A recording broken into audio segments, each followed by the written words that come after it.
This is Dr. Ben Weitz with the Rational Wellness Podcast, bringing you the cutting edge information on health and nutrition from the latest scientific research and by interviewing the top experts in the field. Please subscribe to the Rational Wellness Podcast on iTunes and YouTube, and sign up for my free ebook on my website by going to drweitz.com. Let's get started on your road to better health. Hello, Rational Wellness Podcasters. This is Dr. Ben Weitz again. And for those of you who enjoy the Rational Wellness Podcast, please go to iTunes and give us a ratings and review so more people can find out about our podcast. Or if you'd like to watch the video version, go to YouTube and become a YouTube subscriber to my Weitz Chiro, or you could look me up through Rational Wellness or Dr. Ben Weitz. Anyway, today we are going to talk about pain. It's the first time we've talked about this very, very important topic. And we have Dr. Joe Tatta with us, and he's a doctor of physical therapy. He's also a board-certified nutrition specialist and a functional medicine practitioner like myself. And he specializes in treating persistent pain and lifestyle-related musculoskeletal, metabolic, and autoimmune health issues. He's the host of the very successful The Healing Pain podcast, and he has a #1 best-selling book, Heal Your Pain Now, a revolutionary program to reset your brain and body for a pain-free life. He's currently in private practice in New York, where I grew up, and also provides online health consulting to help people achieve a pain-free life free from chronic disease. Joe, thank you so much for joining me today. Hey, Ben, it's great to be here. Thanks for having me on. Great. So can you tell us about your journey from being a traditional physical therapist who typically see pain as a purely mechanical phenomenon to seeing the role of diet and the brain in understanding what causes pain?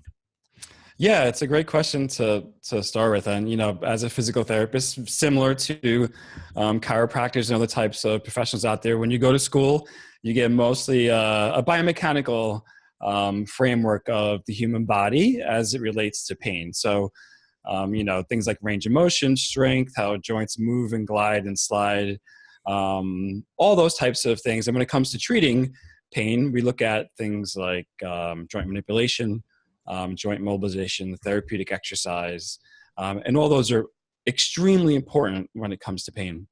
Somewhere within the evolution of my, 25 years in practice, I had kind of two epiphanies. One was, I don't know how long ago, maybe 15 years ago, and I looked around my clinic and everyone was pretty obese. And I did a little survey. I said to all the therapists, I think there were about 5 therapists working with me at the time. And I said, hey, let's do a quick little clinical study in our own practice. Let's see how many patients are overweight that wind up in the overweight category. And let's see how many patients are obese. And it turned out something like 75% of our entire clinic caseload, the patients were obese. And that's in line with the clinical data that we have. You start to look at people with osteoarthritis, rheumatoid arthritis, all the autoimmune diseases that as you start to get inflamed and you put extra weight on your body, you start to develop more types of pain syndromes. So that's what kind of took me into a deep dive into functional nutrition, because exercise it's super important. Don't get me wrong, I'm a physical therapist, so of course I love exercise, but it's only going to get you so far. If you have someone who's overweight, if you have someone who is obese as a patient, if you have someone who has chronic inflammation, you're starting to see there are, certain things in their lab values that are pointing toward inflammation or inflammatory markers, that yes, exercise is going to help turn that around, but we have to look at nutrition as really one of the first steps in helping those patients. So that's kind of what, made me get into functional nutrition and start to study functional nutrition, which is not common for a physical therapist. No. Just about a year ago, I worked with the American Physical Therapy Association, actually changing our scope of practice, in saying, hey, as physical therapists, we should be screening and evaluating patients for challenges or problems with their nutrition.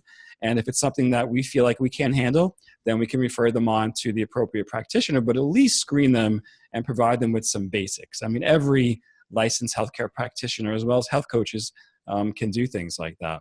So that was the nutrition. The other part, when we talk about the neuroscience behind pain, is again, when I went to school, I studied neuroanatomy, I studied neurophysiology, but the field of pain science has exploded in probably the past about 10 years. And it has really started to inform all of our practice as it relates to helping people with pain. And a lot of that kind of relates to two things. One, it relates to an education piece that we have a big role as practitioners to educate patients about what pain is and what they can do to empower themselves. Nutrition is part of that. But the other part of it is about the brain and about stress, and how pain and stress are uniquely related, and you really can't have one without the other, and what patients can do and what practitioners can do to help educate their patients and to help their patients with regard to helping them cope with the chronic pain that they're having. Yeah, it's interesting you mentioned the weight. I know that I remember looking at the literature 5-10 years after I got out of school, and it didn't seem like there was a lot of correlation between gaining weight, unless you really gained a lot of weight, and back pain.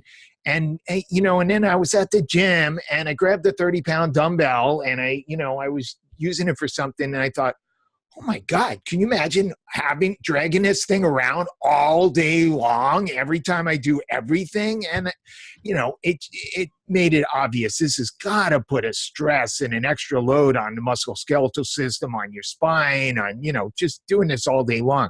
I don't care what the studies show. This has got to be a big negative for back pain.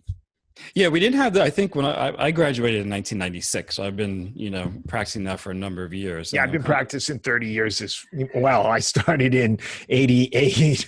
Yeah, and we didn't have the research then. We really didn't. Like back when I went to school, there was a lot of talk about we need more research. Now, pretty much, if you go into Google, you go into PubMed, and you put things in, something's going to come up that's going to start to inform some of the theories that you may have. There's a great study. I can't remember which journal it's in, but they actually did a phone survey of 1 million people. And if you know anything about clinical studies, 1 million people is a huge study. Yeah. And they asked them really two key questions. One is, what's your BMI? So what's your body mass index? Have you had pain within the past 30 days? And have you had pain within the past year? And those two questions, pain within the past 30 days and pain within the past year, start to point to the fact that someone has chronic pain. The definition of chronic pain is pain that persists more than 3 months. And there was, as the BMI goes up, the likelihood of someone having pain or chronic pain syndrome goes up as well. Now, weight on your joints is a big part of that. No one wants to carry around, this spare tire. But we also look at that body fat, or that fat around the midsection, the visceral fat, is inflammatory. When you look at CRP, C-reactive protein, or high sensitivity C-reactive protein in patients with back pain have been noted to have higher levels of CRP that have back pain. So we have to look at the mechanical. So we have to look at things like movement, exercise, what type of postures are you sustaining for long periods of time, but also looking at how much weight are you carrying, where is that weight distributed around your body, and what does your diet look like?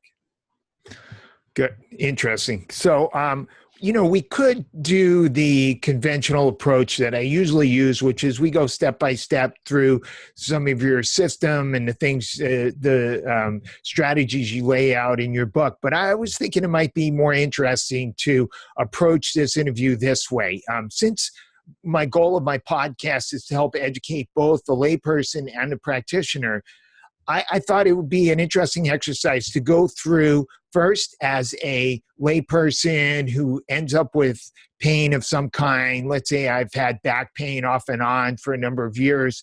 How would I approach it using your concepts and strategy in terms of looking at not only the mechanical causes, but the nutritional and mind-based strategies. So if I'm a patient with low back pain and, I've just had another episode and I come in and I go, Dr. Tatta, I'm sure you can fix me, but I'm sick of this back pain. It just keeps coming back. And, I was hardly doing anything. I was just, tying my shoes, and now I've got to go through this whole thing again. I've got to wait weeks before I can get back to my activities. So, what else should I be looking at? And when do I want to look at nutrition as playing a role in back pain? Yeah, so this will be good for first anyone who suffers with pain, but practitioners will also like this kind of quick framework also. Good. So I think of three critical pieces. One is what's happening to your biology. Two is what's happening to your psychology. And three, what's going on in your environment. So one, what's happening to your biology. Two, what's happening to your psychology. And three, what's happening in your environment. Okay. Now, the biology is, are you someone who could benefit from nutrition? Because nutrition affects the chemistry, the biology of your body. How do you know? One, are you overweight or obese? If you are, you can benefit from a nutritional intervention. Two, do you have some kind of metabolic factor or some kind of metabolic test that we can look at? Things like high cholesterol, high LDL, high C-reactive protein. If there are inflammatory markers on your blood work, then nutrition's a key. Elevated blood sugar, yeah. Yep, HbA1c, the things like that.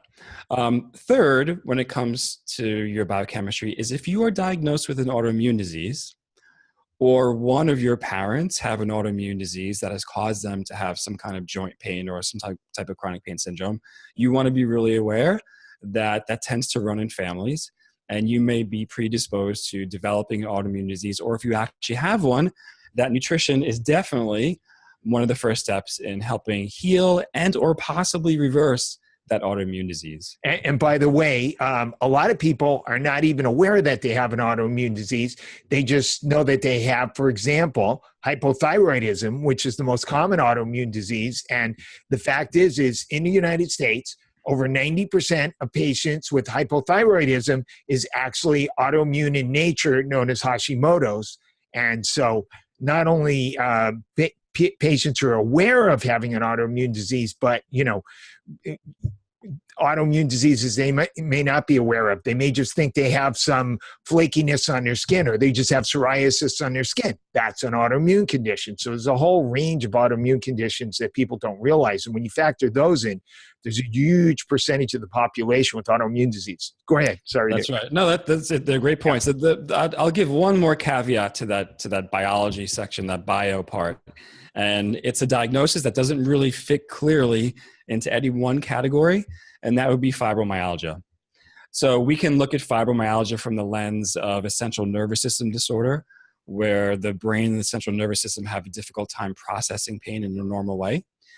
We can look at fibromyalgia from more of an endocrine perspective.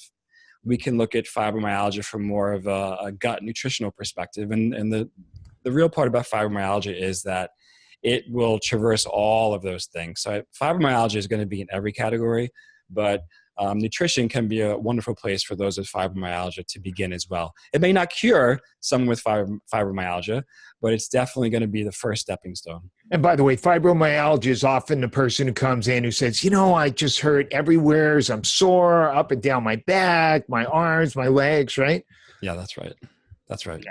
So that's the bio. Two, looking at our psychology. So if you are someone who has or had anxiety, those with high levels of anxiety are predisposed to developing chronic pain type syndromes. And it makes sense. If you think about general anxiety, those with anxiety get tense. Their HPA axis, the hypothalamic pituitary adrenal axis, is often in overdrive, and they have very high cortisol levels. When you have high cortisol levels, a number of things happen in the body. It affects your digestion. You develop leaky gut. The motility of your digestion tends to slow, so people tend to become constipated. They don't have a bowel movement as frequently, which leads to things like toxicity. Having anxiety leads to muscle tension and tightness throughout the body, especially the muscles around the spine. Having anxiety often leads to sleep disturbances. So looking at psychology, looking at things like anxiety, after that, looking at things like depression. So those with chronic pain, often upwards of 50%, if you look at studies, struggle with depression. And it's difficult to figure out whether that's a chicken or the egg. Did depression start first and then the chronic pain, or did the chronic pain start first and then the depression? I like to think, and this is not true for everyone, but for a lot of patients, the depression started second, because oftentimes people have dealt with chronic pain for so long and have struggled to find an answer, struggled to find a clinician who will work with them one-on-one, listen to them, treat them as an individual. And when you've been in that kind of, tug of war with pain for a long time, it gets exhausting. And that's why you see people with, not only chronic pain, but chronic fatigue. So anxiety, depression. The third one I put under the psychological realm, or anyone that has kind of an early life trauma. So if you come from a family where there was divorce and trauma, if there was a parent who was abusive, if there was addiction, if you struggled with things like bullying, problems in childhood, any type of adverse childhood experience can predispose you to having chronic pain. And what happens with that is it wires your nervous system. The nervous system becomes very sensitized. It becomes very sensitive to any kind of input. So normal movement or one night of poor sleep can cause the nervous system to become very excited, and the nervous system creates pain as a warning sign. It's this warning sign that there's something wrong in your life, in your environment, and pain is ultimately the signal that something needs to be taken care of. So that's the bio. We did the psycho, or the psychological. And then the environmental, or what technically is called the social part, is what's happening in your environment. Do you have nurturing relationships? Do you have a stress reduction routine that you implement? For those with chronic pain, it may be daily, but most of us should be doing something at least twice a week that lowers our stress level. Do you have an outlet for kind of joy and things that, make you happy and give you purpose in life? When you're just going and, we've all been there, Ben, right? We've all been there times in our life where, we had to work hard, we had to work extra, we had to be in school and have a job. We had to have a job and raise the kids and put extra hours in at the office. But there's times where you have to sit back and say, hey, I'm only human, and I need to figure out how can I alleviate my stress? How can I find an outlet for purpose and passion in my life? And once you find those things, pain starts to, kind of quiet down and relax. So as a patient, what should I do? Let's say I go to traditional physical therapist who's, says you strained your back, or you have X diagnosis, you have, whatever, a bulging disc. And here you need to do these exercises, you need to take ice, or you go to a chiropractor and he says you need to come in, twice a week for adjustments and manipulative care and other therapies. And then you need to, do these exercises, etc. What do I do about the nutrition part? Yeah, so movement and manual therapy is wonderful, and it's often a first step in the care of pain. And movement, of course, makes you stronger. It makes you more flexible. It helps you function. But movement also helps to promote relaxation. Movement also helps enhance your mood. Movement also helps decrease your fear about moving again. So movement has the kind of biomechanical parts, but it also has some of the psychological parts in there. So if you're seeing a physical therapist or a chiropractor and movement is part of your routine, awesome. Keep it in there and keep up the good work. If you're seeing a professional that is not up to date on some of the latest pain science techniques, then there's a couple of key questions you may want to ask them. You may want to ask them, is there a place for nutrition in my rehabilitation? And if the answer is yes, ask them, hey, what's maybe one or two strategies I can implement into my life this week that'll help my nutrition?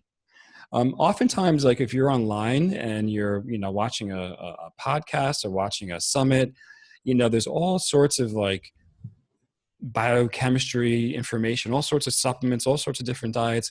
Oftentimes it could just be one or two simple things that you start to do on a weekly basis that can help you reverse your pain. So just ask your practitioner, does nutrition play a role in pain? Does it play a role in my type of pain? Can you help me? And if you can't help me, can you refer me to someone who might be able to help me with nutrition? So that would be my recommendation to a patient if they're talking to any kind of practitioner about their pain and what their course of treatment would include. Okay. Well, what about What about some of the mental aspects of pain? Should I be concerned about that? Does that really matter? You should, because pain, And the then definition, what do I do about it? yeah, you definitely should. The definition of pain is that it's both that physical experience as well as that emotional experience. So the first thing is look at sleep. You don't necessarily need to go to a practitioner if you have challenges with sleep, but if you're not sleeping at least 7 hours a night, then you're going to be more predisposed to having things like anxiety, depression, problems with stress reduction. So go to bed and wake up at the same time every day. So let's say you're in bed by 10:30 and you're up by, let's say, 6:30. Make sure you have that set routine every day of the week, even on the weekends. Big thing with all my patients, and I even notice it with my friends and family, is that phone, that television, the computer, the laptop, the iPad. We can go down the list of all these things. They really need to start to, be powered down around 9:30 because that blue light keeps you wired. All of us are on computers all day long, and we don't realize how stimulating it really can be. So shut those down. I love to tell patients start a nice little gentle stretch routine at night. Some mindfulness meditation, 5 or 10 minutes before you go to bed is a wonderful thing to help relax your nervous system.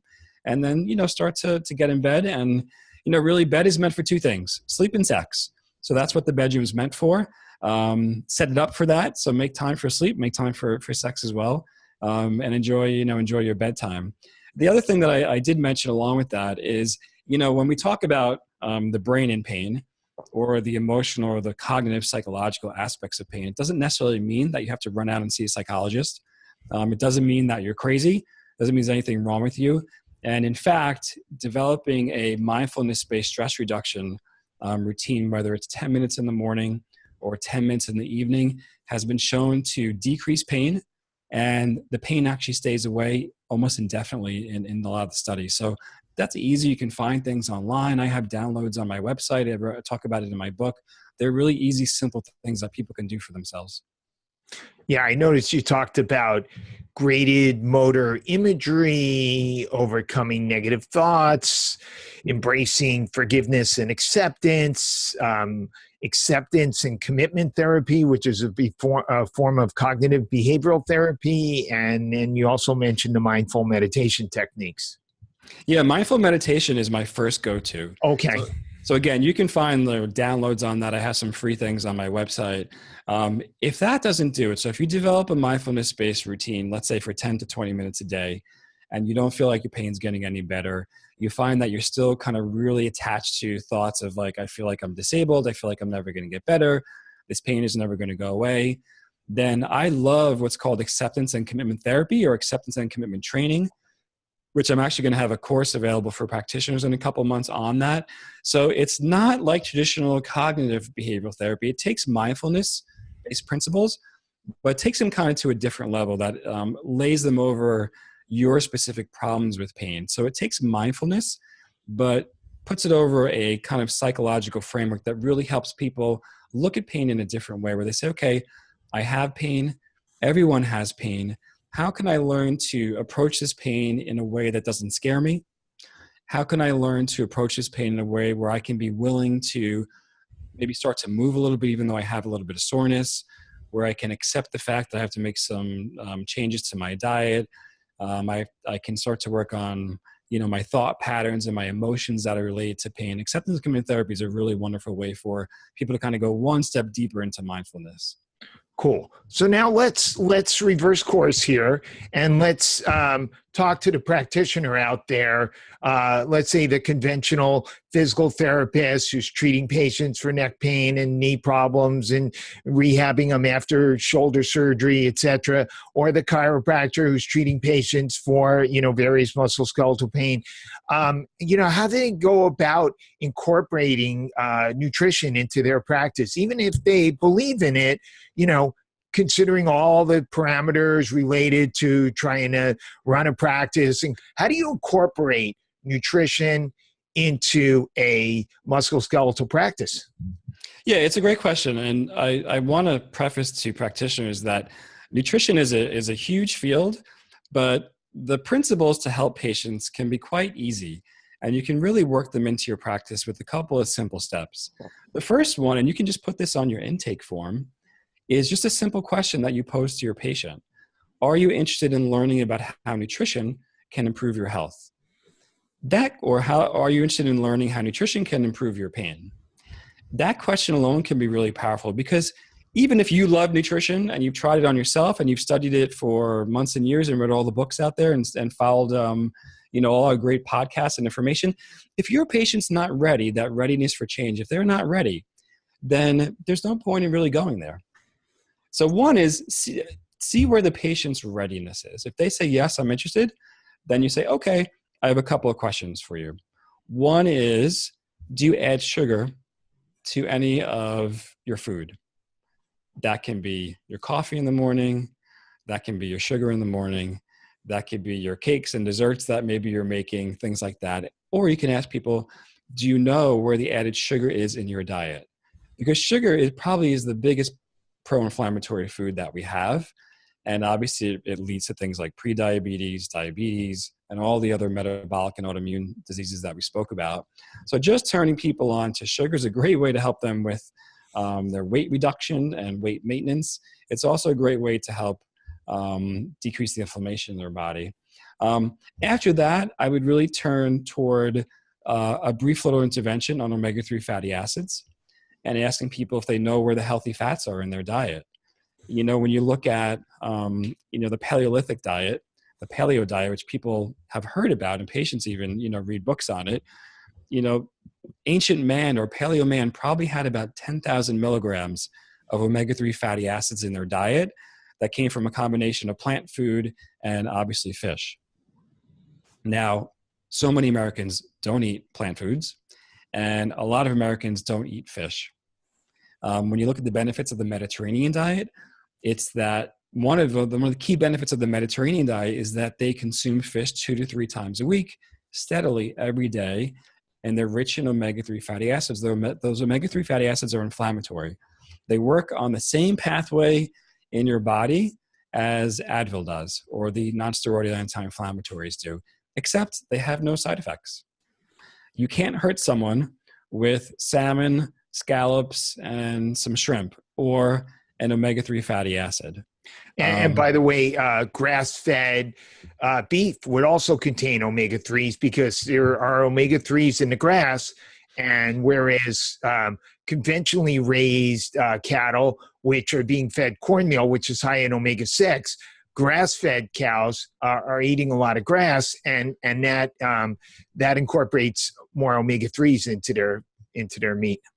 That's right. And, a lot of patients, they don't realize that they're not consuming fish, or they're not consuming grass-fed raised beef.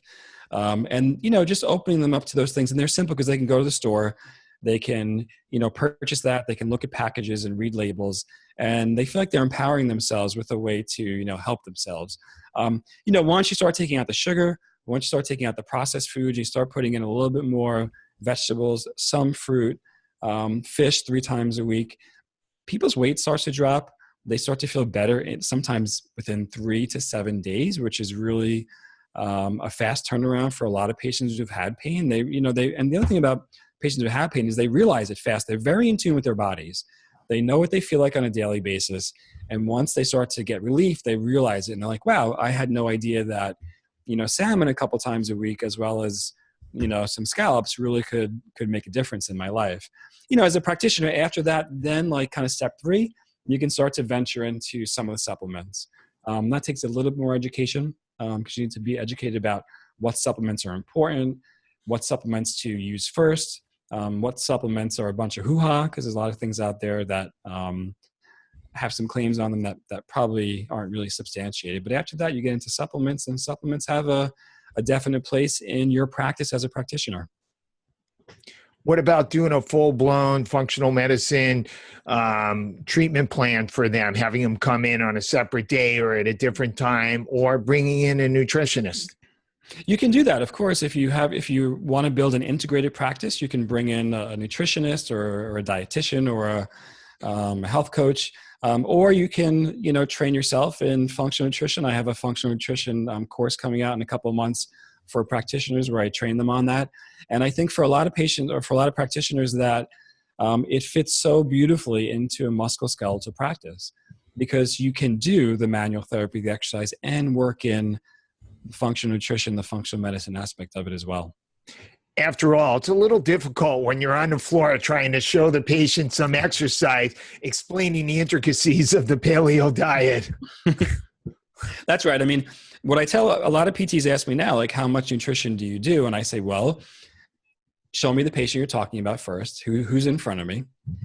And a lot of times now, like if I ask someone, if someone comes to me and they're overweight, plus they have rheumatoid arthritis, and I ask them, are you interested in nutrition? They say yes. Then the first 1 or 2 visits, I may just spend on nutrition. I may not do any joint mobilization. I may not do any exercise. It may just be nutrition and lay that groundwork first because the patient's going to go home every day and they're going to work on their nutrition. So if we're talking to practitioners right now, how does that fit into the model? Sometimes the most important thing we can do for people is education. And there's a lot of education that goes into a nutritional consultation. And that first visit, if you can get a lot of education in around food, diet, what they should be eating, what their plate should look like, what they should be putting in their shopping cart, what they should be feeding their kids, how to look at a menu when they go out to eat and say, okay, this is not good for me. These are better options for me.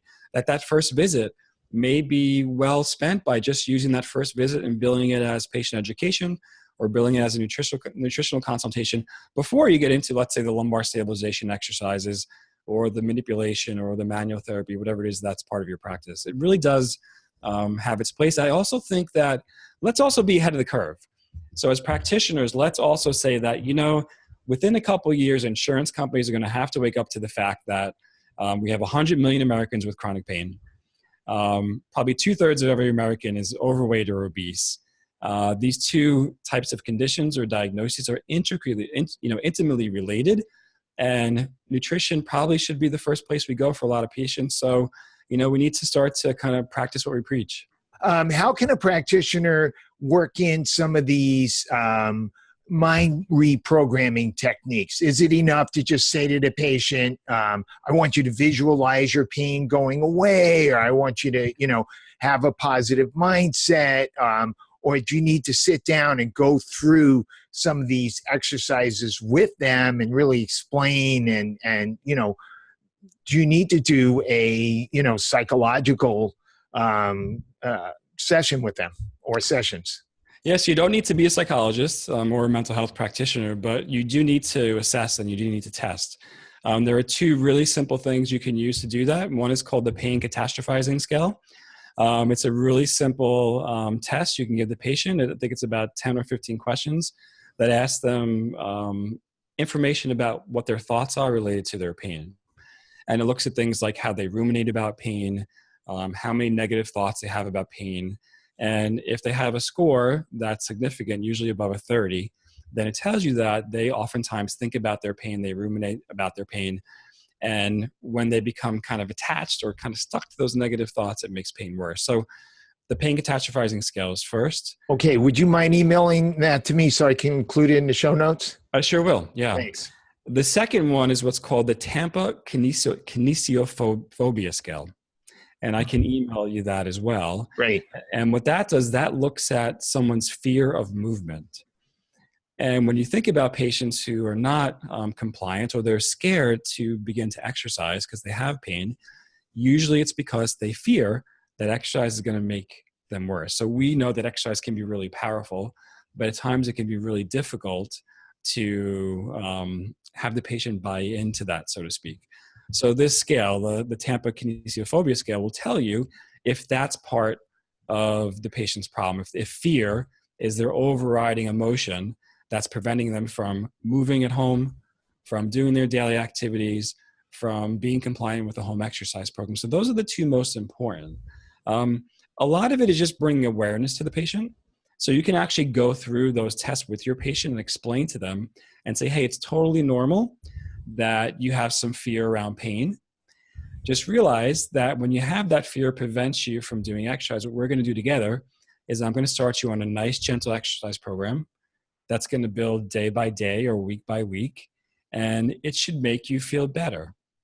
You may have a little bit of soreness after doing some of our exercises, but you shouldn't have intense pain for days. If you do, just let me know.